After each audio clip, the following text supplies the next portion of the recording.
మాచర్ల నియోజకవర్గంలో ఈవీఎం ధ్వంసం ఘటనపై కేంద్ర ఎన్నికల సంఘం సీరియస్ గా స్పందించింది. ఈవీఎంను ధ్వంసం చేసిన ఎమ్మెల్యే పిన్నెల్లిని తక్షణమే అరెస్టు చేయాలని ఏపీ డీజీపీని ఆదేశించింది. ఈసీ ఆదేశాలతో హైదరాబాద్ చేరుకున్నారు ఏపీ పోలీసులు. అయితే పిన్నెల్లి రామకృష్ణారెడ్డి జంప్ అయ్యారని తెలుస్తోంది. ఫోన్ స్విచ్ ఆఫ్ చేసుకుని ఆయన అజ్ఞాతంలోకి వెళ్లారంటున్నారు. అయితే ఈవీఎం ధ్వంసంలో పిన్నెల్లితో పాటు పాల్గొన్న ఆయన డ్రైవర్ సైతం పోలీసుల కళ్లుగప్పి తప్పించుకున్నారు. ఇదే అంశంపై ఫుల్ డీటెయిల్స్ మా ప్రతినిధి నాగేశ్వరరావు అందిస్తారు. నాగేశ్వరరావు, వైశాల్య ఆంధ్రప్రదేశ్ రాష్ట్రంలో సంచలనంగా నమోదైన మాచర్ల పల్నాడు జిల్లా మాచర్ల నియోజకవర్గం రెండచింతల మండలంలోని ఓ పోలింగ్ కేంద్రం 202 పోలింగ్ కేంద్రం వద్ద జరిగిన ఘటనపై ఒక్కసారిగా కేంద్ర ఎన్నికల సంఘమే సీరియస్ అయిన ఘటన చోటు చేసుకుంది. నిన్నటి దాకా రాష్ట్రంలోనే సంచలనంగా నిలిచిన ఈ ఘటన ఒక్కసారిగా దేశవ్యాప్తంగా కూడా పాకింది. దీనికి సంబంధించి ఏదైతే కేంద్ర ఎన్నికల సంఘం ఈసీ ఉందో అది మాచర్ల ఎమ్మెల్యే పిన్నెల్లి రామకృష్ణారెడ్డి మీద పెద్ద ఎత్తున సీరియస్ అయింది. ఘటన జరిగి ఇన్ని రోజులైనా పిన్నెల్లి రామకృష్ణారెడ్డిని ఎందుకు అరెస్టు చేయలేదు, ఎందుకు అదుపులోకి తీసుకోలేదంటూ రాష్ట్ర డీజీపీ గాని ఆంధ్రప్రదేశ్ ఎన్నికల సీఈఓ ముఖేష్ కుమార్ ఇద్దరు కూడా నోటీసులు జారీ చేసింది. ఈ నేపథ్యంలోనే నిన్న సాయంత్రం నుంచి కూడా ఆ పోలీసులు పెద్ద ఎత్తున 17 బృందాలుగా ఏర్పడి పల్నాడు జిల్లా ఎస్పీ మల్లికార్జున ఖర్గే ఆధ్వర్యంలో 17 గ్రూపులుగా ఏర్పడి 17 బృందాలు నిన్న సాయంత్రం జిల్లా వ్యాప్తంగా రాష్ట్ర వ్యాప్తంగా ఆ వివరాలు సేకరించి ఈ రోజు తెల్లవారుజామున ఏదైతే సంగారెడ్డి జిల్లాలో సంబంధించి కంది గ్రామం మీదుగా వస్తున్నాడు, అక్కడ బస చేస్తున్నాడు అని వచ్చిన సమాచారం మేరకు ఆ పోలీసులు వెళ్లి పెద్ద ఎత్తున దాడి చేశారు. ఈ దాడి చేసిన ఘటనలో ఏదైతే పిన్నెల్లి రామకృష్ణారెడ్డి గాని అతని అనుచరులు గాని కారు అక్కడ పెట్టి కనపడ్డారు. కారులను అయితే స్వాధీనం చేసుకున్నారు కానీ ఈ లోపు అక్కడి నుంచి పిన్నెల్లి రామకృష్ణారెడ్డి వెళ్ళిపోయినట్టు చూస్తా ఉన్నారు.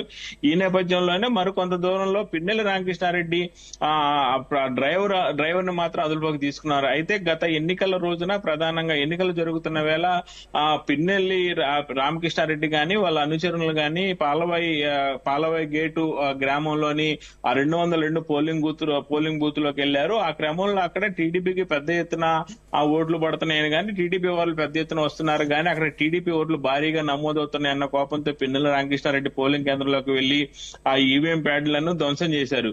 ఈ ఈవీఎం ప్యాడ్లు ధ్వంసం చేసిన ఘటన ఆ కొద్ది రోజులుగా కూడా బయటకు వచ్చిన సంగతి కానీ ఎవరికి తెలియని పరిస్థితి ఉంది. కానీ ఏదైతే రాష్ట్ర వ్యాప్తంగా గొడవలు పెద్ద ఎత్తున జరుగుతున్నాయి, ముఖ్యంగా పల్నాడు జిల్లాలో గాని ఆ చిత్తూరు జిల్లాలో గాని అనంతపురం జిల్లాలో గాని గొడవలను పోలీసులు అదుపు చేయలేకపోతున్న పరిస్థితుల్లో కేంద్ర ఎన్నికల సంఘం సీరియస్ అయ్యి రాష్ట్ర డీజీపీని గాని ఈసీ ముఖేష్ కుమార్ మీనన్ గాని ఇరువురిని కూడా బాధ్యులు చేస్తూ నోటీసులు జారీ చేసింది. ఈ క్రమంలో రాష్ట్ర డీజీపీ గాని ఆ ప్రభుత్వ ప్రధాన కార్యదర్శి గాని ఇరువురు కూడా సిట్ ఏర్పాటు చేశారు. సిట్టుకు సంబంధించి గత 3 రోజులుగా నిన్న కాకుండా అంతకుముందు 3 రోజులుగా ఆ సిట్టు రాష్ట్ర వ్యాప్తంగా పర్యటించారు. దానిలో భాగంగా పల్నాడు జిల్లాకు కూడా వెళ్లి ఆ ఎక్కడైతే అల్లర్లు జరుగుతున్నాయో, ఎందుకు అల్లర్లు జరుగుతున్నాయి, ఈ అల్లర్లకు సంబంధించి ఎవరు ప్రధానంగా అల్లర్లలో పాల్గొన్నారో దాని మీద వివరాలు సేకరించింది. వివరాలు సేకరించి రాష్ట్ర డీజీపీకి సమర్పించే క్రమంలో ఏదైతే పిన్నెల్లి రామకృష్ణారెడ్డి ఆ పాలవాయి గేట్ లోని 202 బూత్ నెంబర్ లో ఈవీఎంలు ధ్వంసం చేసిన ఘటన ఒక్కసారిగా బయటకు రావడంతో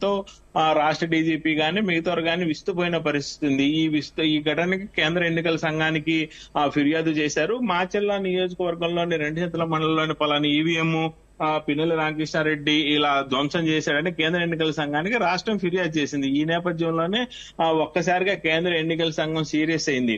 ఆ ఎన్నికలు జరిగిన రోజు నుంచి ఈ రోజు దాకా 17వ తారీఖు నుంచి ఇప్పటిదాకా ఎందుకు మాచర్ల ఎమ్మెల్యే పిన్నెల్లి రామకృష్ణారెడ్డి మీద కేసులు నమోదు చేయలేదు, ఏమేం కేసులు నమోదు చేశారు, అతన్ని ఎందుకు అదుపులోకి తీసుకోలేకపోయారని చెప్పేసి ఆ రాష్ట్ర ఎన్నికల కమిషనర్ ముఖేష్ కుమార్ మీనాన్ని కేంద్ర ఎన్నికల సంఘం ప్రశ్నించింది. దీనికి సంబంధించి రాష్ట్ర డీజీపీకి ఏదైతే ఎన్నికల సీఈఓ ముఖేష్ కుమార్ మీనా ఇరువురిని కూడా వివరణ కొడుతూ నోటీసులు జారీ చేసింది. ఈ నేపథ్యంలోనే ఒకసారిగా ఇరువురు కూడా ఖచ్చితంగా పిన్నెల్లి రామకృష్ణారెడ్డిని అరెస్టు చేయాలనే నిర్ణయం తీసుకున్నారు. ఈ క్రమంలోనే ఆ పల్నాడు జిల్లా ఎస్పీ మల్లికార్జున ఖర్గే ఆధ్వర్యంలో 17 బృందాలుగా ఏర్పాటు చేసి పోలీసులు 17 బృందాలు కూడా ఆ తెలంగాణ వ్యాప్తంగా కూడా ఎక్కడ ఉన్నాడో తెలంగాణ పరిధిలోనే పిన్నెల్లి రామకృష్ణారెడ్డి ఉన్నాడు అనేది అయితే పోలీసులు కన్ఫర్మ్ చేసుకున్నారు.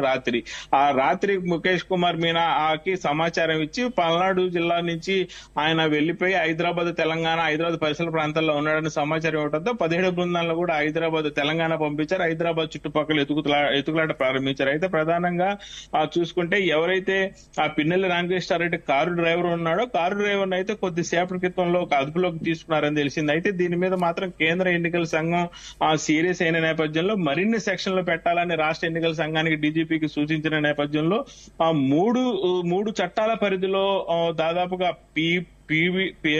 పీడీ చట్టం గాని పీపీపీడీ చట్టం గాని ఐపీసీ సెక్షన్ గాని ఆర్పీ చట్టాల కింద 3 చట్టాలు పెద్ద కేసులు 3 చట్టాల కింద కూడా ఆ పలు సెక్షన్ల కింద కేసు నమోదు చేశారు. ముఖ్యంగా ఆర్పీ చట్టం కింద 131, 135 కింద కేసు నమోదు చేశారు. దీనికి సంబంధించి అయితే ఖచ్చితంగా పిన్నెల్లి రామకృష్ణారెడ్డిని అరెస్ట్ చేయాల్సిన పరిస్థితి అయితే ఏర్పడింది.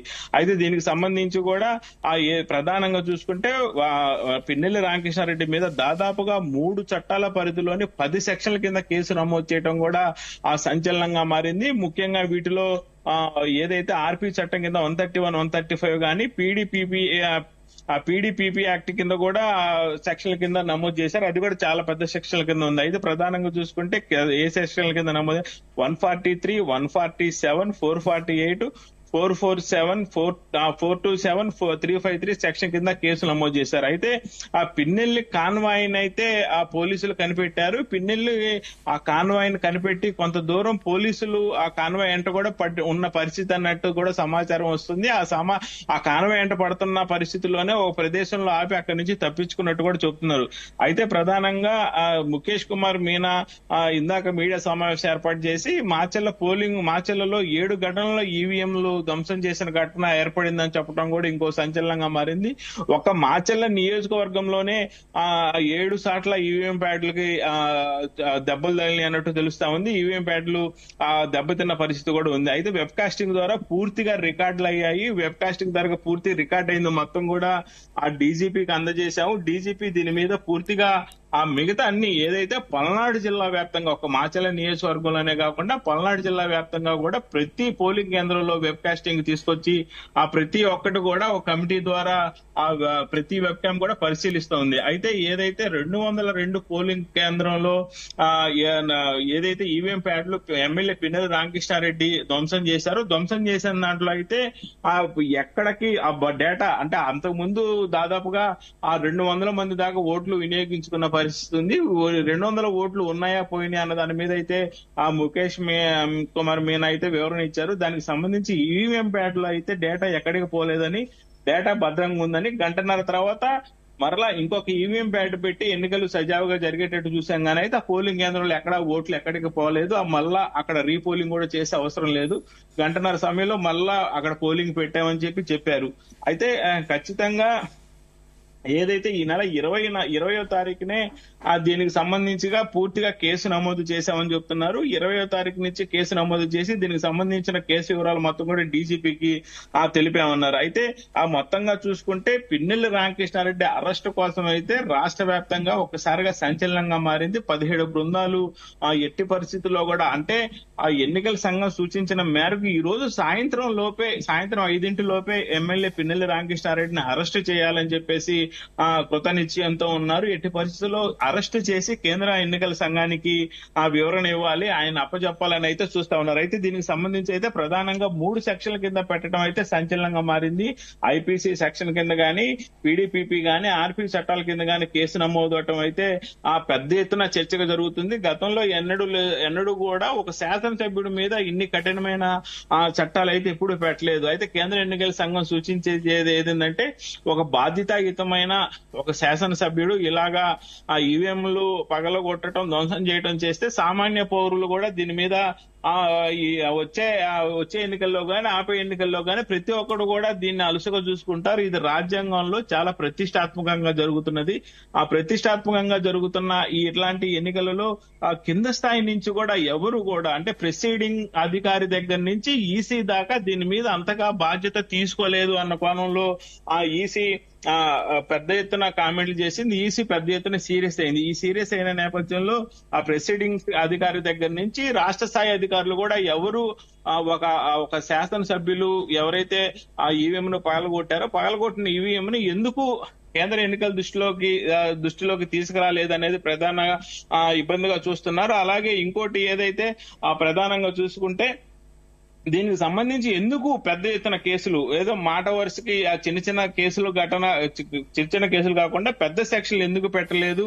మరలా ఇలాంటి తప్పు శాసనసభ్యులే కాదు సామాన్య పౌరుడు కూడా ఇలాంటి పక్షంలో ఇలాంటి సెక్షన్లు ఉంచితే మన జీవితం పాడైపోయింది అన్న కోణంలో భయభ్రాంతులకు గురయ్యే విధంగా ఆ సెక్షన్లు పెట్టకపోతే మరలా ఇలాంటి పునరావృతం అయ్యే అవకాశం ఉందని పంచి సెక్షన్లు పెట్టమని చెప్పడంతో కూడా ఏదైతే ఐపీసీ సెక్షన్ గానీ పీడీపీపీ సెక్షన్ గానీ ఆర్పీ చట్టాల కింద అయితే ఆ 10 సెక్షన్లకు పైగా కేసు నమోదు చేశారు. ఆర్బీ చట్టం కింద అయితే 131, 135 కింద కూడా ఆ కేసు నమోదు చేయడం కూడా పెద్ద ఎత్తున సంచలనంగా మారింది. అయితే దీనికి సంబంధించి మాత్రం ఈసీ కొద్దిసేపటి క్రితం స్పందించి ముఖేష్ కుమార్ మీనా ప్రెస్ మీట్ ఏర్పాటు చేశారు. ఏదైతే పిన్నెల్లి రామకృష్ణారెడ్డికి సంబంధించిన అంశం ఆ కేంద్ర ఎన్నికల సంఘం సీరియస్ గా తీసుకుంది. దీనికి సంబంధించి నిన్న సాయంత్రం రాష్ట్ర డీజీపీకి తనకి ఇద్దరు కూడా కేంద్ర ఎన్నికల సంఘం నోటీసులు ఇచ్చినట్టు చెప్తా ఉన్నారు. మాచర్ల ఎమ్మెల్యే పిన్నెల్లి రామకృష్ణారెడ్డికి సంబంధించి ఎందుకు మీరు ఆలస్యం వహిస్తున్నారు, అలసత్వం వహిస్తున్నారు, ప్రెసిడింగ్స్ అధికారి దగ్గర నుంచి రాష్ట్ర స్థాయి అధికారులు ఎందుకు దీని మీద అలసత్వం వహిస్తూ ముందుకు వెళ్తున్నారు, ఎందుకు సీరియస్ గా యాక్షన్ తీసుకోవట్లేదన్న ఆ కోణంలో కేంద్ర ఎన్నికల సంఘం అడిగినట్టు చూస్తున్నారు. అలాగే పిన్నెల్లి రామకృష్ణారెడ్డి తెలంగాణ పరిసర ప్రాంతాల్లోనే ఉన్నట్లు తెలుస్తా ఉంది. ఆయనకి 3 చట్టాల పరిధిలో సెక్షన్ల కింద నమోదు చేశామన్నారు. ఎట్టి పరిస్థితుల్లో పిన్నెల్లి రామకృష్ణారెడ్డిని అయితే వదిలిపెట్టే పరిస్థితి లేదు, అరెస్ట్ చేసి తీరుతాము, దీనికి సంబంధించి కేంద్రానికి మనం వదిలివ్వాల్సిందే అని చెప్తా ఉన్నారు.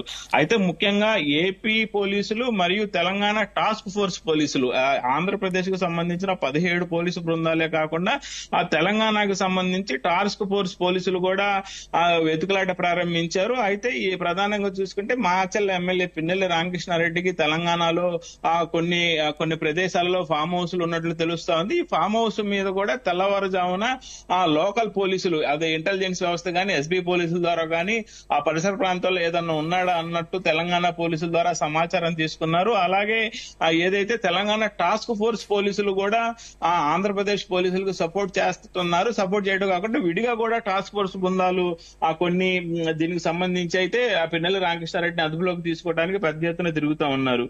అయితే మాచర్ల ఎమ్మెల్యే పిన్నెల్లి రామకృష్ణ ఘటనపై మాత్రం అధికారులు చాలా మంది ఇబ్బంది పడే పరిస్థితి అయితే కనపడుతుంది. దీనికి సంబంధించి కూడా మాచర్ల ఎమ్మెల్యే ఈవీఎం పగలగొట్టిన సమయంలో ఎవరైతే పోలింగ్ కేంద్రంలో 202 పోలింగ్ కేంద్రం ఉందో పాలవై గేటుకు గ్రామానికి సంబంధించిన 202 పోలింగ్ కేంద్రానికి సంబంధించి అధికారులు ఎవరైతే లోపల ఉన్నారు దానికి సంబంధించిన ఇన్ఛార్జీలు ఎవరు, అక్కడి నుంచి పూర్తిగా బయోడేటా మొత్తం కూడా రాష్ట్ర స్థాయి అధికారుల దాకా ప్రతి ఒక్కరి గురించి కూడా సమాచారం సేకరించమని చెప్పారు. దీని మీద అయితే పెద్ద ఎత్తున వివరాలు అయితే సేకరిస్తున్నారు. Vaishali. Right, thank you Nageswararao.